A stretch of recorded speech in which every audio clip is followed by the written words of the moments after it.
মনারে মনা কোথায় যাচ্ছ, বিলের ধারে কাটবো ঘাস। কিন্তু আজকে আমি ঘাস কাটবো না, আজকে কাটবো আমি ধান গাছ বা ধান গাছের চারা। কেন কাটবো বিস্তারিত জানতে আমার সাথে থাকুন, পুরো ভিডিও দেখুন না টেনে। ভাই আমাদের জন্য ধানের জমি যা রেখে গেছে আমরা সবগুলো রোপণ করা শেষ পর্যায়ে শেষ করে ফেলেছি। জমি রোপণের পরে আমাদের অনেকগুলা ধানের চারা বা ধান গাছ রয়ে গেছে, কিন্তু আমি দুজনের কাছে ধানের চারা বিক্রি করেছি, দুজনেই কিন্তু ধানের চারা নিয়ে গেছে, কিন্তু আজ পর্যন্ত আমাকে টাকা দেওয়া হয় না কেউ কোনো ব্যক্তি। মানুষের জামা কাপড় গাছ লাগে কিন্তু আমার কথা কারো গাছ লাগে না। ধানের চারা নিয়ে জমি রোপণ করেছে কিন্তু আজ পর্যন্ত আমার টাকা দেওয়া হয় নাই। তাই আর বলি কি, মানুষের পিছনে না ঘুরি, আমি এই জ্বালাগুলো নিয়ে আমার গরুকে খাওয়াবো। এতে করে গরুর গায়ে শক্তি আসবে এবং সবুজ ঘাস গরুর অনেক পছন্দ।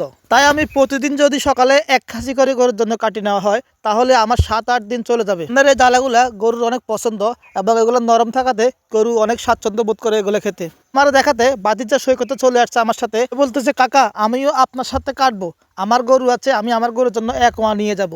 বললাম কোনো সমস্যা নাই, কেটে ফেলো। চাষাপাতি যে দুজনে মিলে নিরিবিলি কাটতে লাগলাম। এদিকে জ্বালা ধানের জমির পাশে আমাদের কুমড়া গাছে অবশ্য ফুল আসছে এবং করাও পেলেছে।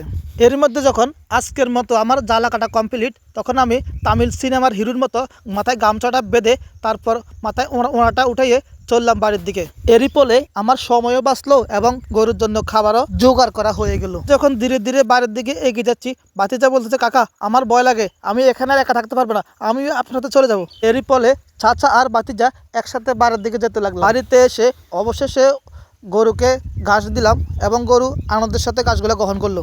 আজকের ভিডিওটি কে কত থেকে দেখছেন লাইক কমেন্ট শেয়ার করে অবশ্যই পাশে থাকবেন। ভিডিওটি ভালো লাগলে অবশ্যই কমেন্ট বক্সে জানাবেন। আপনাদের সকলের সার্বিক কল্যাণ ও সুস্থতা কামনা করি। আল্লাহ হাফেজ।